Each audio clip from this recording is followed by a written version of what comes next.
To me, my X-Men.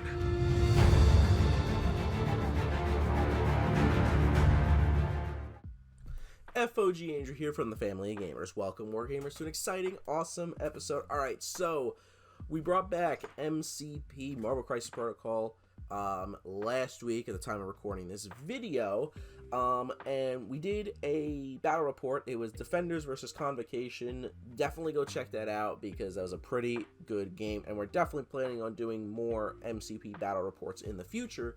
With that being said, I also wanted to talk a little bit about the panel to play that just came out for Weapon X and Maverick, the character pack. So we're going to go over the cards, we're going to go over some of the stuff that's in the article, and then we'll give you my final thoughts at the end, but let's take a look. Alright, so I'll have this article linked in the description, but yes, Weapon X and Maverick. Now, me personally, I will say this, I'm not an X-Men player necessarily, or really anything mutant related, player, Brotherhood, X-Men, X-Force, all that stuff. I'm not really an X-Men player, but I do like the Wolverine, the original Wolverine character, so that's, I do take him from time to time in my list. But here we have Weapon X, pretty sick model here. I mean, that is really, really cool there. So this is our third Wolverine, because we have Wolverine, we had the Logan Wolverine, and then we have Weapon X. So 3 different Wolverines to choose from here, which is pretty crazy. What is cool is that all 3 of them are different. For example, here with Weapon X, he has a 3 physical defense, 2 energy defense, and a 3 mystical defense with 5 health and 3 threat, size of 2, and he moves medium. So he's got 2 attacks, a physical attack, Berserker Rage, which gains him a power after it is used. Speaking of which, it is also range 2 with 5 dice, and if this character has attacked the target this turn, it adds an additional die to the attack roll, which isn't bad.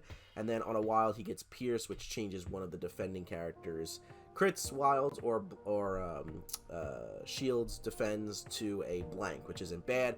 This is kind of cool. You could just do, back-to-back attacks, and first attack will get 5 dice, second attack will get 6 dice. Not too bad. Uncontrollable weapon. It is a range of 2, 7 dice, 4 power here. We have here a wild and a hit. He gets Rampage after the attack is resolved. Deal 1 damage to each other character within range 2 of this character. So that's not bad. You can kind of, I guess, get him in there and then kind of, it's almost like doing an area attack without actually doing an area attack, as long as, he gets a wild and a hit. And then he also has Wild Abandon, which basically after the attack is resolved, he can make another uncontrollable weapon attack without paying the power cost, but the second attack does not have the Wild Abandon special rule, so you can't just keep doing it. So again, both attacks basically are pretty good if you're able to do them twice in a row. So I mean, that might sound pretty good. Let's say you're at 3 power, you do the Berserker Rage, and then, you go with the uncontrollable weapon, and then if you get 2 wilds, then boom, you can do a third, another uncontrollable weapon attack, which seems pretty good there. He's got Charge, which is a classic, ability, which is as an action, the character immediately makes a move action followed by an attack, and that would cost you 2 power. And he's got the normal Adamantium Skeleton. When determining if this character can be thrown or pushed by an effect or special rule, when it is colliding with another character or terrain feature, this character counts as size 3. And then Savagery Protocols, which is this character cannot pick up, hold, contest, or interact with extract objectives. Additionally, while within range 1 of a secure objective, this character adds 2 dice to its attack rolls, but removes 1 die from its defense rolls. So, different from, the other 2 Wolverines that they came out with, as well as having a healing factor of 3.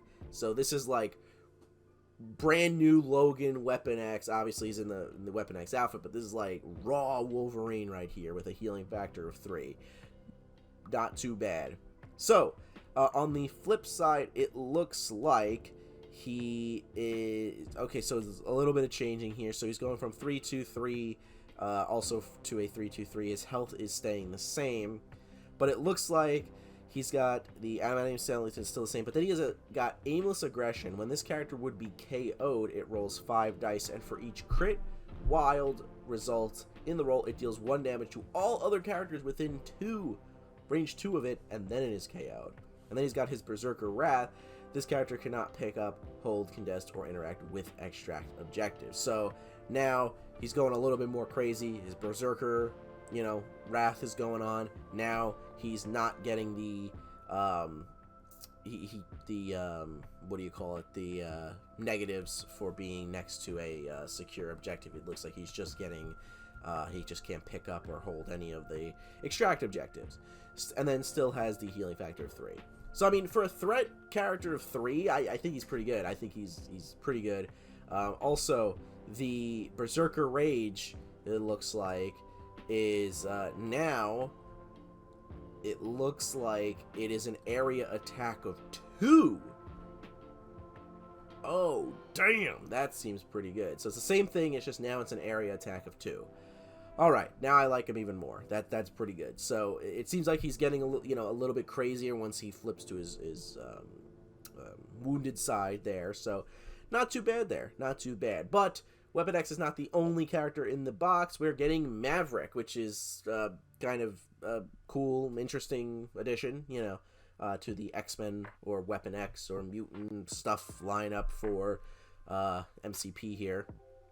But here we go. We have 3s across the board. 5 health, size of 2, 3 threat again, and a medium range for him. He's got Plasma Blasters, which is a range of 3 for dice attack. If this attack is resolved, this character gains 1 power, and then on a hit, he gets rapid fire, so he can do another attack again at the same character, but of course you can't do rapid fire a 3rd time.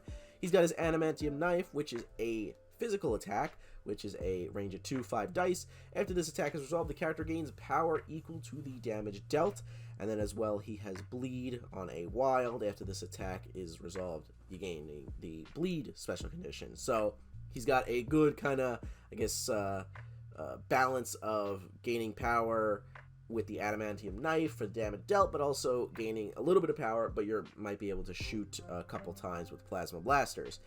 Then Agent Zero, energy attack here. He's got 3, range of 3, 7 dice, 3 power to use this, and on a Wild, you're throwing a target character that is size 3 or less, small.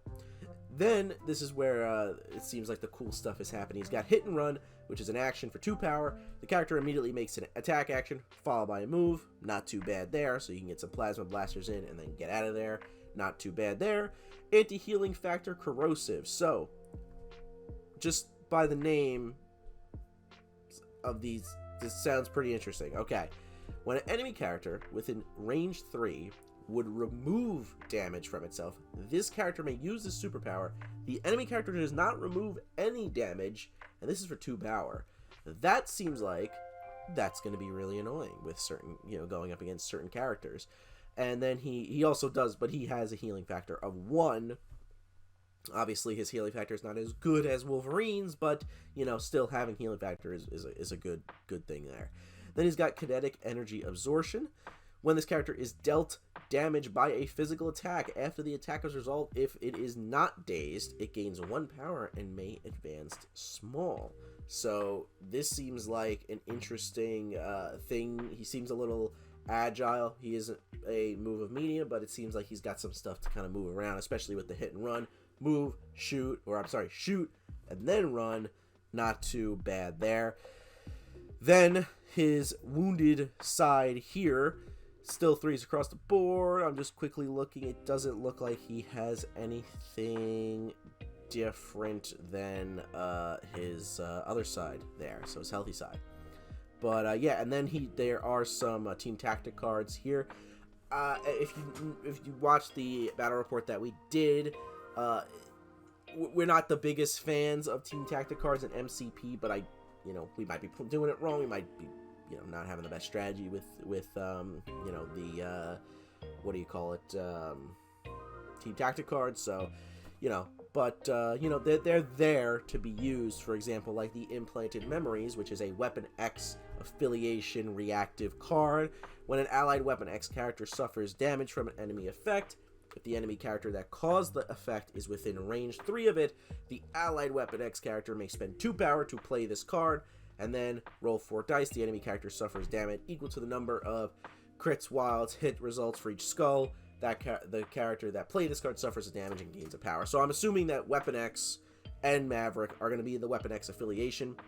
From what I remember, there's no leader in that, so I think it's just really just having those in the affiliation is just to take the team tactic cards here. And what's cool is that it's not a